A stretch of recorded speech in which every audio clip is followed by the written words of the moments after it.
INA en movimiento. Escucha con todos tus sentidos.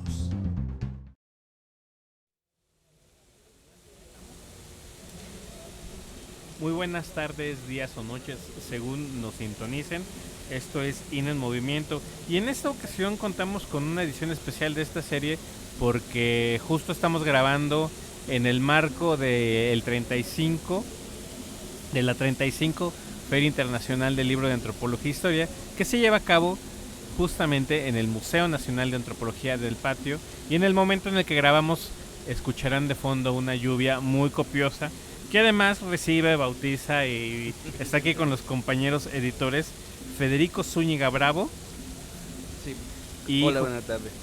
José Antonio Zúñiga, José Antonio Valdés, perdón, mil disculpas. José Antonio Valdés, que es del Centro de Investigación en Alimentación y Desarrollo.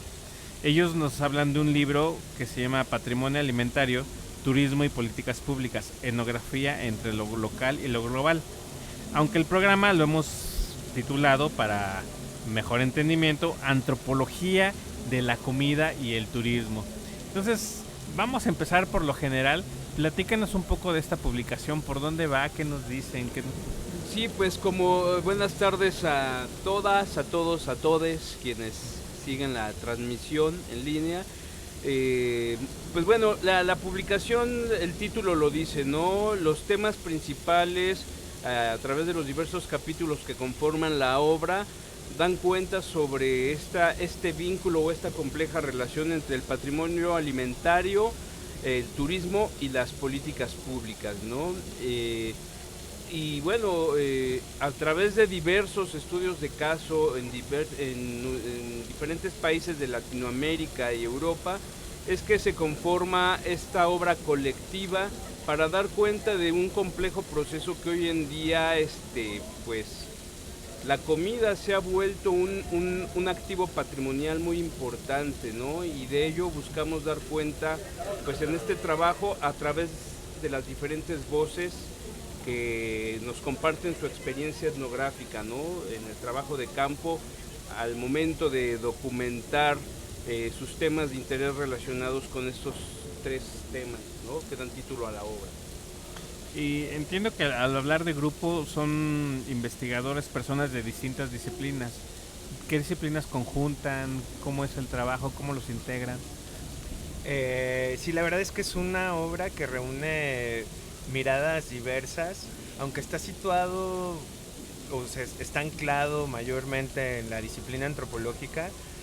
Tenemos autores y autoras que vienen de los estudios del desarrollo, tenemos también gente del turismo, de la sociología también, que me parece que eso le da riqueza a la propia obra, porque pues las miradas disciplinarias condicionan la pluma, muchas veces el estilo, y no solo eso, sino también la manera en que se abordan las problemáticas que se estudian en cada capítulo de los casos presentados.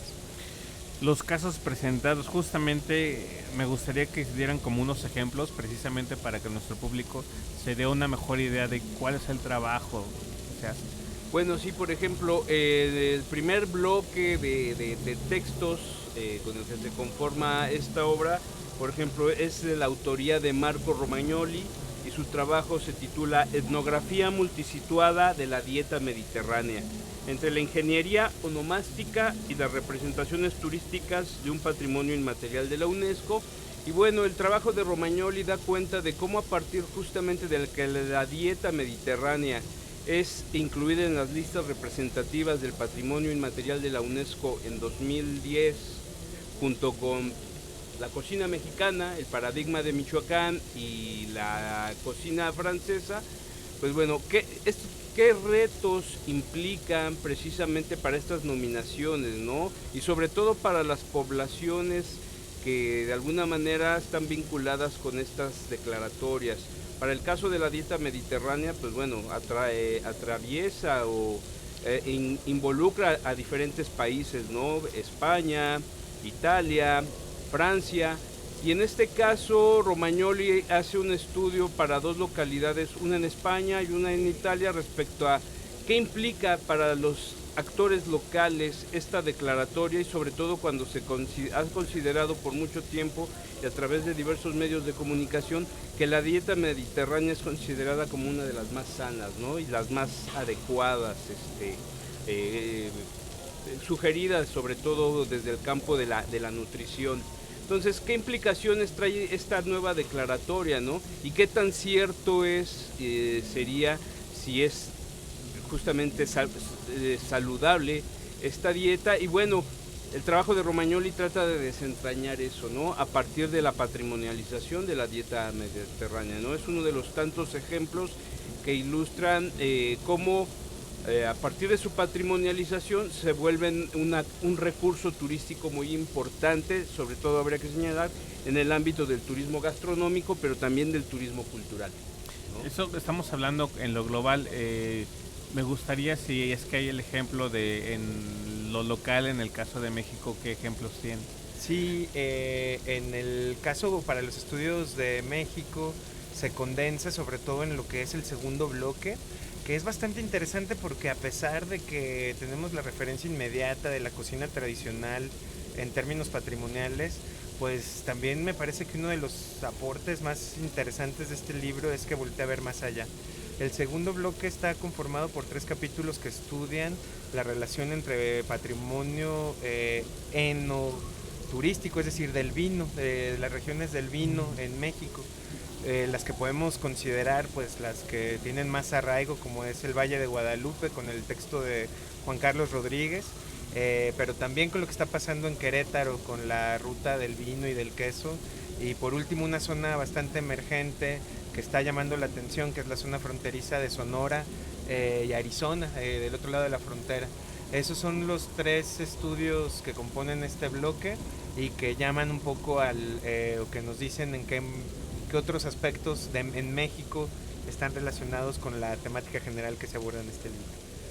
Hay aquí un par de términos, por ejemplo, etnografía y patrimonio alimentario, ¿no? A veces los libros nos pueden como asustar un poco porque suenan algo académicos, pero si hay algo muy cierto es que al fin y al cabo todos comemos. Entonces, para un público, para todos los que comemos y tenemos la suerte de comer,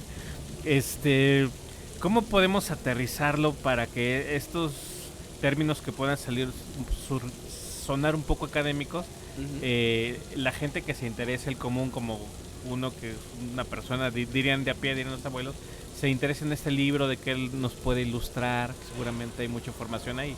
Sí, pues normalmente, si consideramos que todos somos, o todos hemos sido en algún momento de nuestra vida turistas, solemos salir de vacaciones con la familia o con los amigos, con la pareja. Planear nuestras vacaciones implica elegir cuál será el destino en el que vamos a vacacionar, a disfrutar el viaje, ¿no?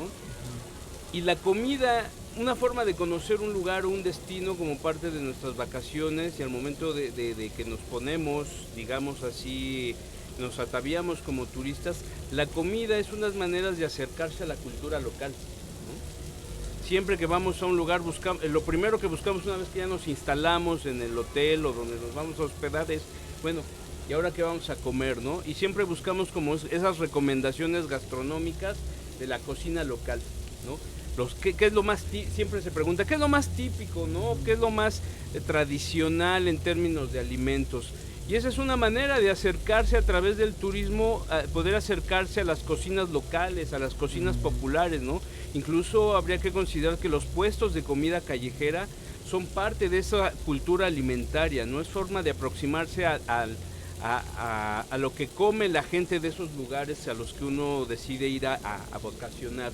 Y de eso, de alguna manera, el libro trata de dar cuenta a través de todos estos trabajos, ¿no? Que como ya mencionó el doctor José Antonio, como señalábamos, pues hay otros también, aplica para otras latitudes como Costa Rica, como Cuba, a través de otras formas, modalidades turísticas, ¿no? Sobre todo que están relacionadas con el turismo rural o con el agroturismo, y que eso nos lleva también a pensar luego, pues bueno, si antes uno se llevaba de recuerdo, a manera de souvenir, una tarjeta postal o un imán para regalarle a la tía, a la abuelita y que ponerlo en el refrigerador, pues ahora es también llevar alimentos elaborados de manera artesanal, ¿no?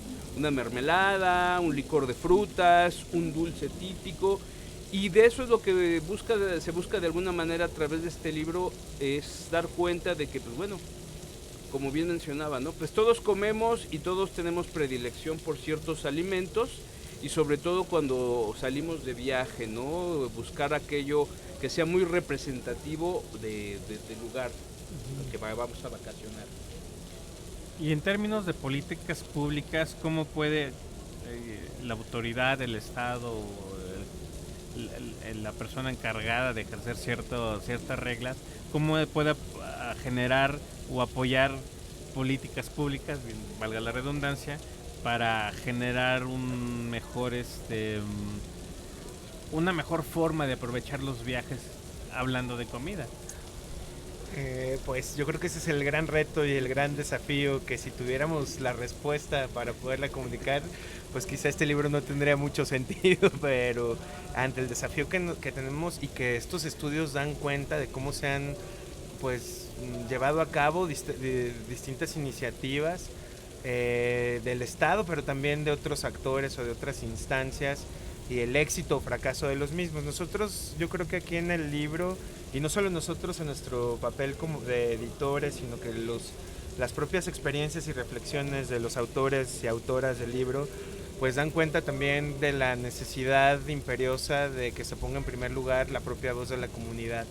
Es decir, que no lleguen a la instancia del Estado a querer operativizar alguna política pública, o que se privilegie necesariamente al turista descuidando al local, ¿no? O sea, es el gran reto de poner en la balanza las estrategias, las iniciativas, las herramientas, para que pues sea un beneficio para todos los involucrados en estos procesos.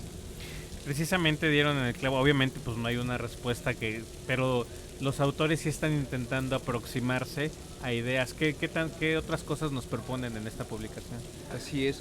Bueno, hay por ejemplo el último capítulo con el que cierra esta obra, que es el trabajo de dos colegas brasileñas, y que es un estudio de caso en una comunidad afro-brasileña que se encuentra en condiciones de marginalidad. Es como el consumo de plantas y alimentos para prácticas terapéuticas o de medicina tradicional nos da cuenta de la importancia de cómo, pues, dentro de lo que consideramos como patrimonio alimentario, pues el consumo de plantas y animales es parte de la dieta de muchas sociedades, ¿no? En este caso lo interesante es cómo se aprovechan esas plantas y ciertas partes de algunos animales endémicos de estas regiones donde se asientan estas comunidades en Brasil, cómo son aprovechados precisamente para fines medicinales, fines terapéuticos, ante las condiciones de marginalidad en las que se encuentran estas comunidades quilimbolas, afrobrasileñas. Pues el aprovechamiento y además las creencias que hay detrás de estas prácticas terapéuticas en el aprovechamiento de estas plantas y animales es como el giro hacia justamente mirar las culturas o los sistemas alimentarios más allá de lo turístico, ¿no? Sino también desde otros ámbitos, y sobre todo, como bien señalaba el doctor José Antonio Vázquez, pues a partir también de el papel que juegan en el ámbito comunitario, ¿no? Ya sea en ámbitos rituales, ceremoniales, festivos, pero también lo vemos que en términos de terapéuticos, ¿no? En términos de nutrición, de las propiedades no solo alimenticias, sino finalmente medicinales que tienen. Y yo creo que ese texto justamente contrasta con todos los anteriores, que de alguna manera pues se podría decir que el eje por el cual atraviesa toda la obra, que es esto de las políticas públicas, el turismo y la comida. Este último texto rompe con ese eje, ¿no? de la obra. Es un texto muy interesante porque además las colegas hacen un listado de todos, de qué partes de los animales, por ejemplo, se emplean para ciertas preparaciones, ungüentos, en tés, en cierto tipo, y cómo se consumen o cómo se ingieren, ¿no? Y qué creencias hay detrás, para qué tipo de enfermedades o padecimientos se utilizan. Yo creo que ese texto es el que da el giro a todo lo que marca la obra en términos de este vínculo, y bueno, que tendría que ver en este caso también con políticas públicas y que tendría que ver con políticas de salud, ¿no? Ahorita mencionaron dos lugares, la región mediterránea y Brasil, que es enorme geográficamente hablando y también en otros aspectos. ¿Cómo le hicieron y de qué otros países podemos encontrar ejemplos? ¿Cómo lo hicieron para juntar especialistas, autores de tan diversas regiones y qué otros ejemplos de qué países nos están hablando? Bueno, este texto que estamos promoviendo es realmente el resultado de el producto de un panel que tuvimos en un congreso internacional que reunió o que convocamos de manera abierta por distintas redes a gente que estuviera trabajando esos temas. En el Congreso hubo un número muy nutrido de participaciones y finalmente se hizo una selección por convocatoria de los que consideramos que eran más representativos. Entonces encontramos casos de Europa, encontramos los que ya mencionó el doctor Federico Zúñiga en España e Italia, pero también en Barcelona. Para el caso americano encontramos lo que desde la frontera México-estadounidense, en México en distintos estados, un caso de Costa Rica y finalmente el caso brasileño. Entonces, un caso cubano, exacto, sí, también se está viendo el caso cubano. Entonces me parece que tenemos una cartografía bastante amplia de estudios de caso que tienen pues realidades locales, como bien dice el título del libro, pero que se insertan en una lógica que tiene que ser descrita desde los momentos globales pues en el que nos encontramos, ¿no? Entonces me parece que eso también ahí recae en la diversidad de la riqueza de las latitudes donde se escriben los estudios de caso que se analizan en el libro. Sí, podemos encontrar dos conceptos que parecieran antagónicos, lo local y lo global, y sin embargo los tienen ustedes en el mismo libro. ¿Cómo hacer que estos términos que normalmente se contraponen estén en un mismo lugar y en un mismo sentido? Bueno, considerando que pues México forma parte de esta globalidad y que pues en todos los países se come, y la diversidad culinaria es parte de esa diversidad cultural que distingue a las regiones, a los países, que como decíamos, ¿no? Si uno va de viaje en calidad de turista o por otros motivos, por trabajo, por negocios, por asistir quizás a alguna actividad académica, pues todos siempre estamos buscando un lugar donde comer, ¿no? Y justamente un término que atraviesa esto entre lo local y lo global, pues es el de glocalidad, ¿no? Para hablar justamente de este cruce entre este contacto entre países, entre regiones, ¿no? Y yo creo que eso es lo que da cuenta la obra. Esta diversidad cultural se manifiesta a través de esta diversidad culinaria, ¿no? Y a través de estos distintos estudios de caso que dan cuenta de cómo el hacer turismo gastronómico o turismo cultural es parte de las experiencias del viaje, ¿no? Y que nos remite también a una serie de imaginarios sobre esos destinos que vamos a visitar. Digo, pues en México siempre, cuando se piensa en México desde el exterior, la gente piensa pues tacos, chile, tamales, ¿no?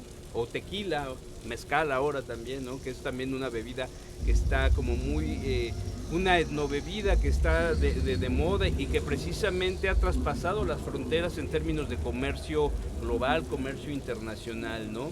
Entonces, los alimentos también nos remiten a una serie de imaginarios sobre lo que se come en los países, ¿no? Y que hasta de alguna manera, forma parte de la fisonomía de esta cartografía, como bien señalaba el doctor Vázquez, ¿no? Y en algún momento más bien es una duda personal. Ujú. Ahorita que mencionó los tacos, no son los mismos tacos los mexicanos que los que hacen en el Taco Bell, o las pizzas que hacen en México con piña y un montón de ingredientes, o la comida china que harán en San Francisco, California. Tocan este fenómeno de cómo ciertas culturas se apropian de los alimentos de otros países. Pues quizá en la obra no hay ningún estudio que me acuerde que lo aborde tal cual, por eso esa es una reflexión previa, me parece, de los alimentos que emergen de contextos locales y que luego se globalizan. En el caso mexicano, pues sí, me parece que el taco y luego con su primo incómodo de la cocina Tex-Mex o de las cocinas regionales de Estados Unidos, pero como bien mencionas tú, no solo es un único caso, las cocinas orientales que tienen esta traducción en el viaje y que se asientan en Estados Unidos, las pizzas y la comida italiana, es decir, la comida tiene, y eso sí me parece que está bastante claro en el libro, tiene que ser considerado como un producto cultural tangible que se moviliza, que se puede movilizar en distintas esferas de nuestra realidad. Tan es así que puede viajar de un país a otro y se puede recodificar, reinterpretar y apropiarse en repertorios alimentarios que jamás hubiéramos pensado en otros momentos, que serían capaces de recibirlos, de apropiárselos y de integrar los propios repertorios, ¿no? Me parece que eso también nos está hablando de la realidad global donde se está escribiendo este libro. Me parece que la cocina pues es uno de los artefactos que se moviliza y que aparte, como todos comemos, como hemos dicho aquí, que es bastante familiar para nosotros poder detectar las trayectorias de estos productos. Pues es que suena interesante ir desde lo básico hasta el arte también de combinar ciertos ingredientes. Desafortunadamente pues el tiempo nos está comiendo, se nos pasó muy rápida la charla. Les quiero agradecer, pero antes de despedirme, no sé si tienen algo que nos quieran decir para que el público se le antoje comprar el libro, que puedan encontrar, así como se nos antojan los tacos y las pizzas. Entonces, ¿cómo harían que se nos antoje este libro? Pues que en su próximo viaje a alguno de estos países justo, ¿no? Ya sea a Costa Rica, a Cuba, a Italia, a España o Brasil, o alguna de las regiones vitivinícolas en México, como es Baja California, Querétaro, se podría ser una buena guía como para tratar de profundizar un poco al respecto. De entrada, pues invitarles a que lean este libro como si fuera una suerte de guía turística, ¿no? Una guía gastronómica precisamente que les permitirá entender, más allá de saborear o de degustar muchos de los platillos o de los alimentos que se describen etnográficamente en cada artículo, pues verlo también, eso les permitirá entender y ver con otra mirada la profundidad en cuanto a símbolos y significados que tienen estos alimentos, ¿no? Para las culturas locales. Valdría la pena mencionar que quien esté interesado en revisar esta publicación, pues la mediateca del Instituto Nacional de Antropología e Historia, pues es sería la primer fuente a la que podrían recurrir para consultar esta obra que les invitamos, ¿no? A que la degusten con sumo placer. Y yo también añadiría que, así como dijimos hace rato, que se puede conocer una cultura a través del paladar, pues también a través de las letras, ¿no? Y a las letras, la comida escrita también, que es importante. Y si no podemos desplazarnos físicamente, estas oportunidades de conocer contextos específicos que están físicamente distantes de nosotros, pues este libro nos da un recorrido, un viaje en diferentes latitudes, con una mirada así académica y crítica para poder aproximarnos desde otro ángulo. Pues no queda más que agradecerles a ambos, a Federico, a José Antonio, y quien quiera comprar el libro, ¿dónde lo puede conseguir? ¿Alguna red social, librerías? Pues en las librerías del Instituto Nacional de Antropología e Historia y a través de Google Books, que entendemos que el propio instituto es el que lo ha puesto en formato ebook a la venta, ¿no? Esas serían por el momento las dos fuentes, la mediateca y a través de Google Books para poder consultarlo y quien desee comprarlo. Tenemos entendido que sí habrá un tiraje impreso y pues se podrá adquirir físicamente en las librerías de la institución. Pues no me queda más que despedirme y agradecerles su valioso tiempo, invitarlos a que busquen el libro Patrimonio Alimentario, Turismo y Políticas Públicas, Etnografía entre lo local y lo global, y agradecerle a Federico Zúñiga Bravo y a José Antonio Vázquez su presencia en la cabina móvil de Radio INA en esta 35 Feria Internacional del Libro de Antropología e Historia, aquí en el lluvioso Museo Nacional, bueno, zona de Chapultepec, en la Ciudad de México, en el Museo Nacional de Antropología. Gracias. Gracias a ustedes, Y amables. no me queda más que despedirme. Mi nombre es Evanibaldo Morales y en la operación técnica estuvo mi compañero Jerónimo Cuevas.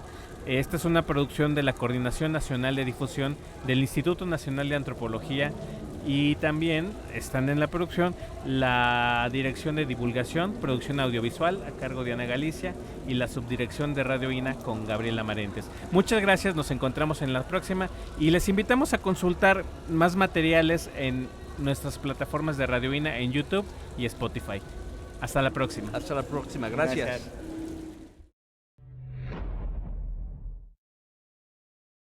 Las opiniones y comentarios aquí expresados son de entera responsabilidad de quienes proporcionan la información y no representan necesariamente las opiniones de Radio INA ni comprometen el pensamiento editorial del Instituto Nacional de Antropología e Historia.